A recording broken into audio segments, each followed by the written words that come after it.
अनाथी मुनि भगवान के समय में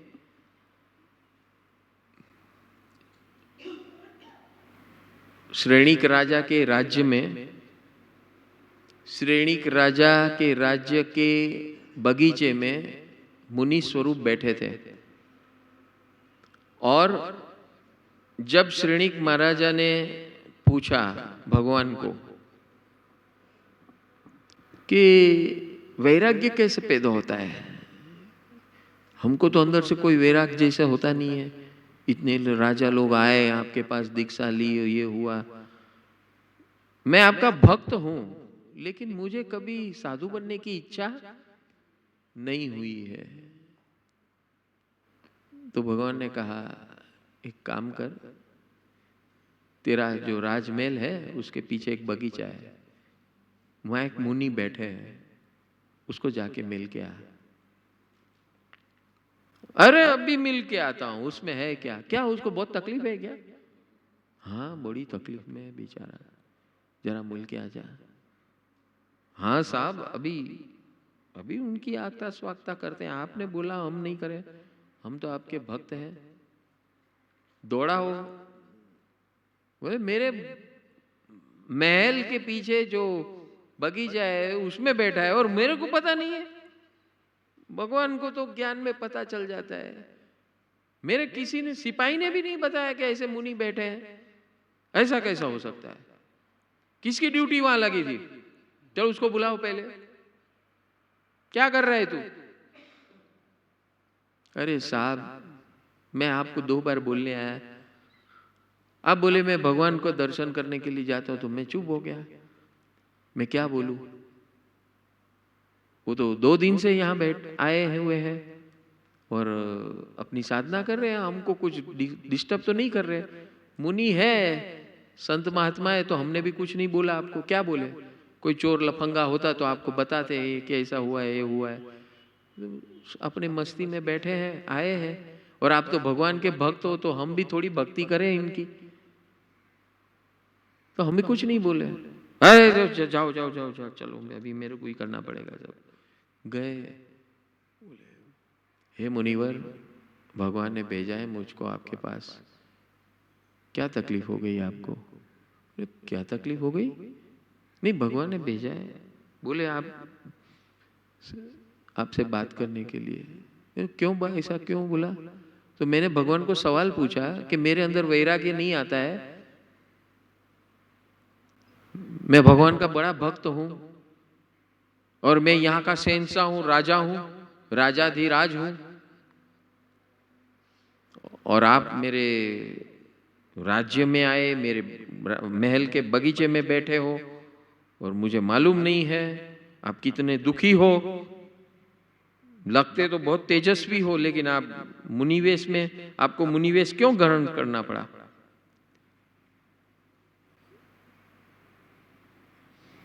ऐसा क्या दुख आ गया आपको? मैं बैठा हूं, चलो मैं सब आपको, मेरे महल में आ जाइए आप। भगवान की आज्ञा हो गई, अभी बात खत्म, मैं आपकी सेवा करने के लिए तैयार हूं, जिंदगी भर भगवान की आज्ञा है। बोले राजा, मेरा इस दुनिया में कोई नहीं है। अरे मैं हूं, इतना बड़ा शहंशाह दिख रहा हूं, आपके सामने बैठा हूं, भगवान की आज्ञा है और भगवान ने बोला है आपकी सेवा करना है। अरे आपकी सेवा करने से मुझे वैराग्य होगा, ऐसा बोल रहे हैं भगवान। होगा ऐसा भगवान बोल रहे तो होगा। मैं आपको वचन देता हूं, मैं यहां का शहंशाह हूं, राजा हूं, आपको जो चीज की जरूरत हो सब कुछ आपके मुताबिक होगा। एक ये महल आपका,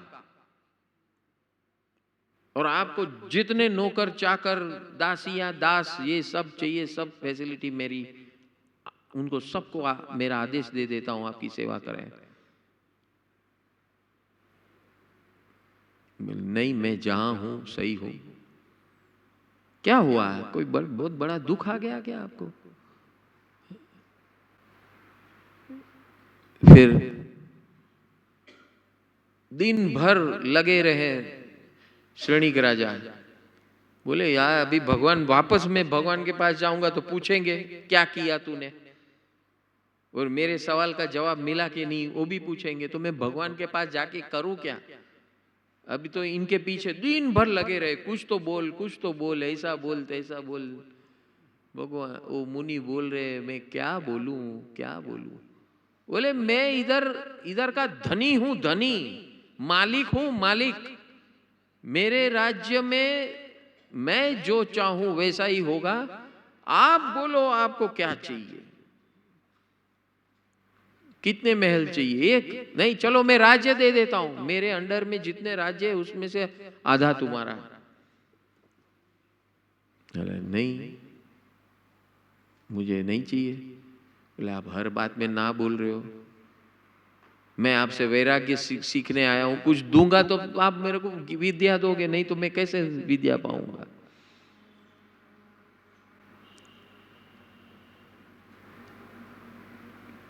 तो बोले भाई तेरी औकात क्या है देने की? क्या बोले? वो अनाथी मुनि दिन भर पका रहा था, तो अभी अनाथी मुनि को हुआ कि अभी ये बेचारा एकदम गरम, गर्मा गर्म है, तो उसको जरा एक स्वाद चखा दे। तो स्वाद चखा दिया। शाम का समय था, दिन भर लगा रहा था, आगता स्वागता, ये खाना वो खाना सब उधर लगा दिया। बोले आपको खाना नहीं है, आपको कुछ राज्य नहीं चाहिए, आपको कोई शानो शौकत नहीं चाहिए, आपको कोई माध्यम नहीं चाहिए, चाहिए क्या आपको? मैं यहां इतना, मैं आपकी सारी जिम्मेदारी लेने के लिए जीवन भर की तैयार हूं, फिर भी आप नाराज हो मेरे से। एक बात कहूं, अनाथी मुनि बोलते, एक बात कहूं, आपकी औकात क्या है? क्या बोल रहा है? आपकी औकात क्या है? अरे मेरी औकात की बात कर रहे हो? इतना सारा देख नहीं रहे हो? मेरे एक इशारे पे इतने सब सैनिक, ये वो सब लोग नाच रहे, देख रहे, देख नहीं रहे? सब आपके सामने हाजिर हो रहा है, इतने लोग आ रहे हैं, इन अभी मैं चाहूं तो पूरा सैन्य खड़ा कर दूं इधर आपकी तैनात में। ये हस्ती हूं मैं। वापस बोलता है आपकी औकात क्या है? अरे आप बार बार बोले जा रहे हो आपकी औकात क्या है, औकात क्या है? और क्या बताऊं? लटका दूं क्या तुझे? राजा है, लटका दूं क्या तुझे? लेकिन ये नहीं कर सकता, क्योंकि भगवान की आज्ञा है कि आपसे मुझे वैराग्य सीखना है। क्या सीखना है? वैराग्य सीखना है। वैराग्य क्या चीज होती है और कैसे होता है वैराग्य, वो आपको सीखना है ना। इसलिए मैं कह रहा हूं आपकी औकात क्या है? तो क्या मेरी औकात क्या है दिख नहीं रहा है क्या? अंधा है? अरे अंधा तो मैं हूं कि आप भगवान को जाके पूछ लो। उसीलिए तो उन्होंने आपको मेरे पास भेजा। समय है क्या तेरे पास? पूरी रात लगेगी मैं बात करूंगा तो, मेरी कहानी सुननी है तो पूरी रात लगेगी। बोला रात क्या, मैं तो यहीं बैठा रहूंगा, जब क्योंकि आपसे जवाब लेकर ही मुझे भगवान के पास जाना है। आप 1 साल भी लगाओ तो भी मैं यहीं बैठा हूं, क्योंकि अभी मुझे वैराग्य समझना है, क्यों मेरे अंदर नहीं हो रहा है। सब लोग भगवान के शरण में जाके साधु वेश ग्रहण कर लिए, हाँ? हमको इच्छा ही नहीं हो रही है। और भगवान ने कह भी दिया कि मैं नरक में जाने वाला हूं, तो मैंने कहा वैसे ही नरक है पक्की, तो वैराग्य को क्या करना है? नरक तो जब भगवान ने बोल दिया तो जाना ही है।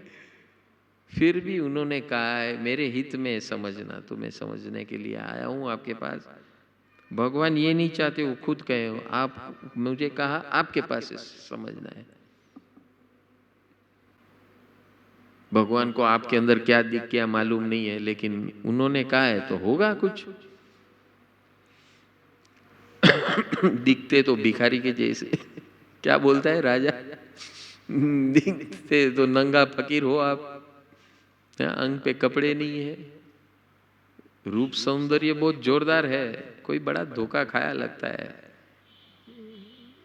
कोई रानी ने धोखा दिया है क्या आपको? हाँ? कोई भाग गई है 2-4 रानी?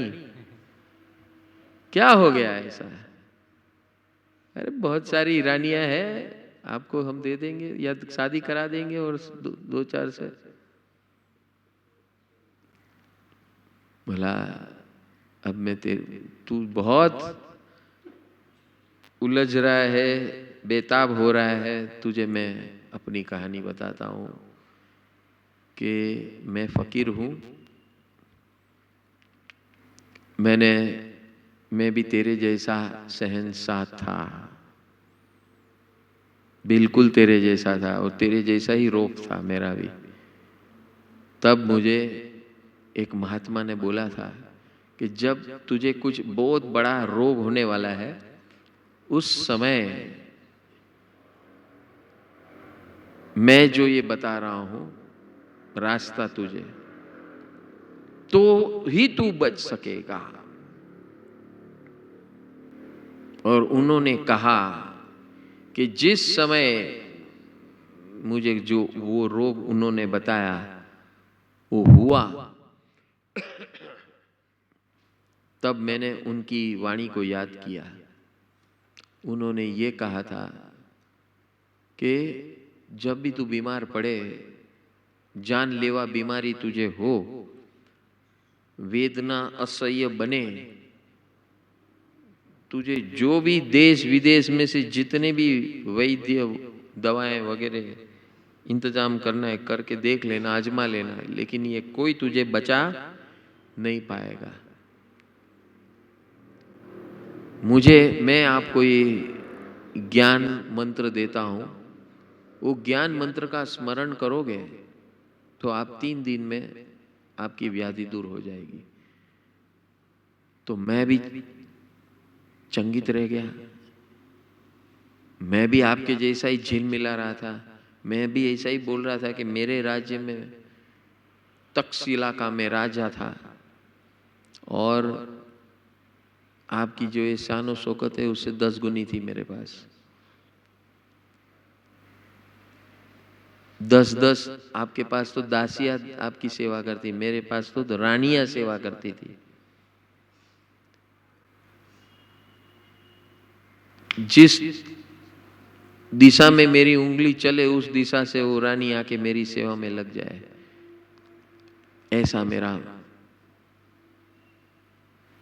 ऐसी मेरी शानो शौकत थी। मैं भी आपके जैसा बहुत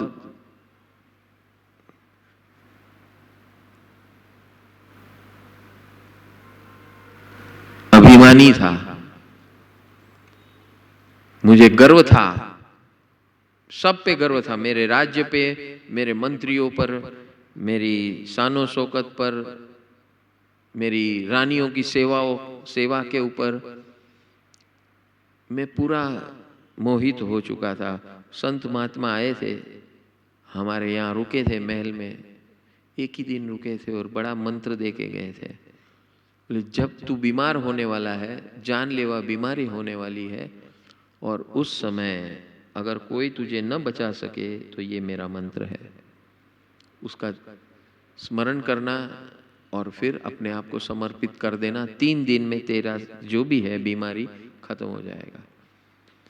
मैं नहीं माना, 1 साल तक नहीं माना। मैं इधर से उधर से फला से ढिकना से इतना पैसा बहा दिया, सब कोशिशें कर ली और मेरे पूरा शरीर व्याधि से भर चुका था, इतनी वेदना हो रही थी। सब लोग ऐसी दयालु स्थिति में मुझे देख रहे थे। वही एक वैद्य आता था जाता था, दूसरा आता था जाता था, वो अपना औषध कराता था, ये कराता था वो, और हर टाइम मुझे ऐसा एक आस मिलती थी कि अभी इससे हो जाएगा, अभी उससे हो जाएगा, इससे हो जाएगा। मेरी व्याधि दिन ब दिन बढ़ते जाती थी।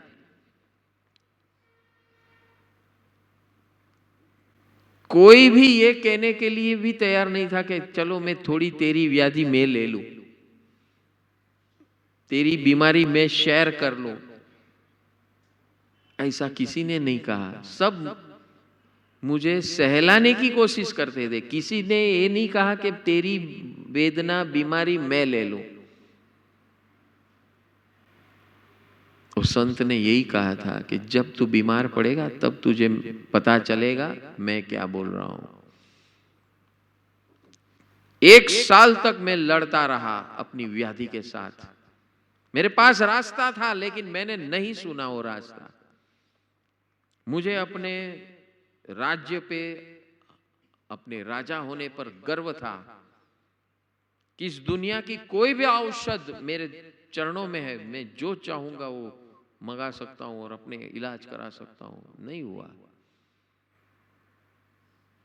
वो संत फकीर जिसके अंग पे एक कपड़ा नहीं था, वो मुझे एक सलाह 2 मिनट में देकर निकल गया था। तब मैंने हार मानी, अपनी अपनी शानो शौकत की हार मानी, और तब उन्होंने जो कहा था वो मैंने शुरू किया। और वो ये था, मुझे सिर्फ एक संकल्प करना है। क्या संकल्प करना है? कि अगर इस जीवन में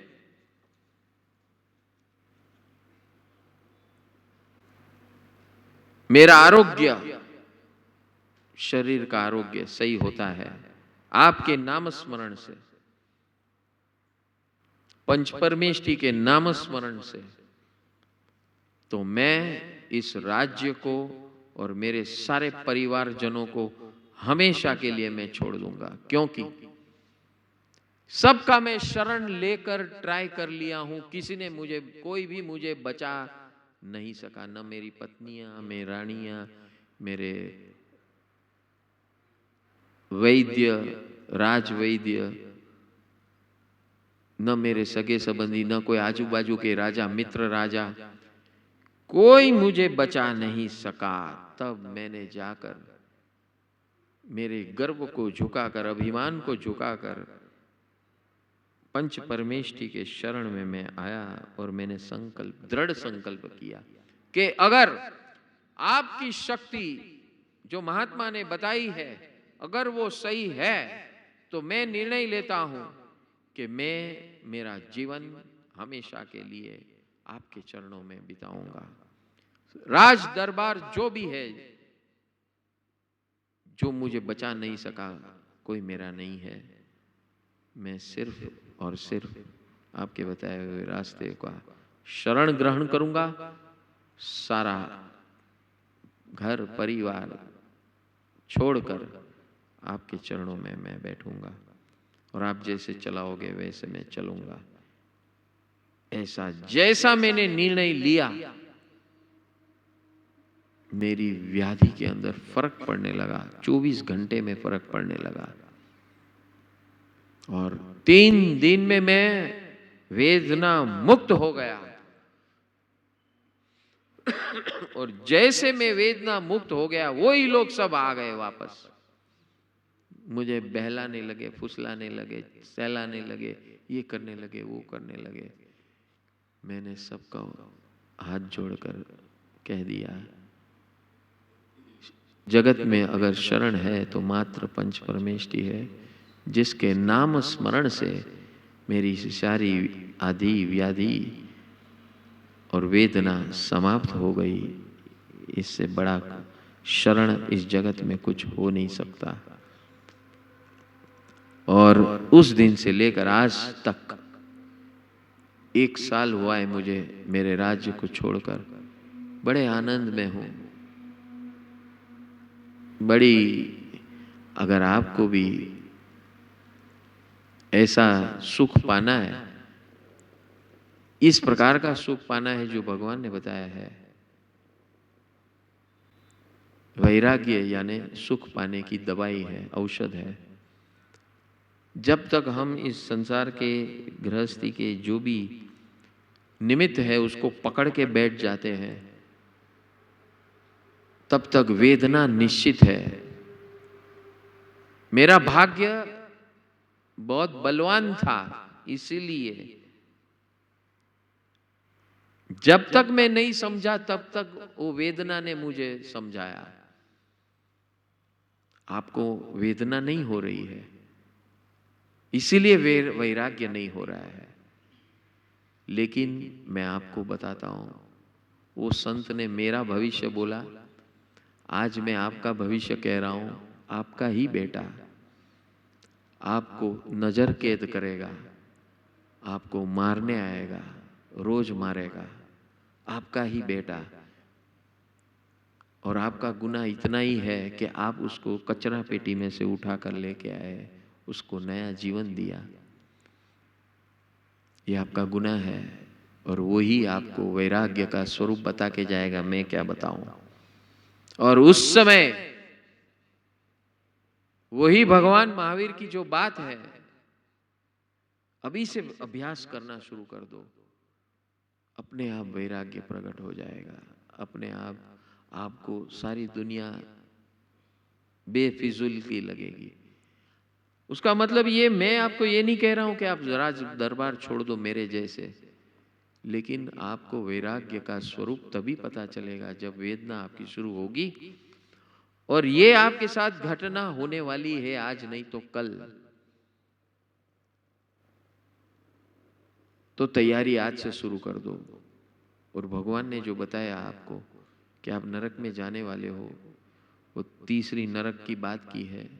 वो उसी लिए है कि जितना आपने भोगत चुका है अब तक, भोग भोग लिए हैं, उसका परिणाम तीसरी नरक है। उसके उससे मुक्ति का उपाय है आपकी बेटे की दी हुई वेदना। वो ही आपको तीर्थंकर बनाएगी, वही आपको ऐसा तीव्र वैराग्य प्रकट करेगा। और उस समय आप मेरे दृश्य को देखना, और उस समय आप ऐसे तीर्थंकर परमात्मा का शरण स्मृति करना, ऐसे पंच परमेष्टि का स्मृति करना। मेरे साथ रहो, मैं 1 हफ्ते में आपको सारी विद्या सिखा दूंगा। और उस समय की तैयारी आज से कर लो। भले आपको राज्य अभी छोड़ने की इच्छा न हो, लेकिन ये दिन आएगा तब तो आप बच जाओगे। जैसे संत ने मुझे जगाया, मैं आपको बता रहा हूं। और इसीलिए भगवान ने शायद मेरे पास से वैराग्य का स्वरूप समझने के लिए, भगवान महावीर ने, तीर्थंकर परमात्मा की महावीर के ज्ञान के अंदर आपका उत्थान शायद मेरे निमित्त से बना होगा।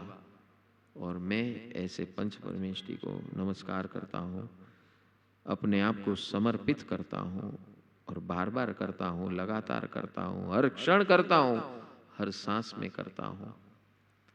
और यही मेरा जीवन है, यही मेरे शरण दाता है। इस जगत में और कोई शरण नहीं है, बाकी सब अशरण है। शरण हो तो मात्र पंच परमेष्टि। नमो चिलाणम। ऐसा करके उनको जगाया, श्रेणिक राजा को। हमें इसमें से यही सीखना है कि हम जो अपना दुनियादारी समझ रहे, ये है वो है, ये दो तो समझ गए, तकलीफ आई तो हम क्या समझेंगे।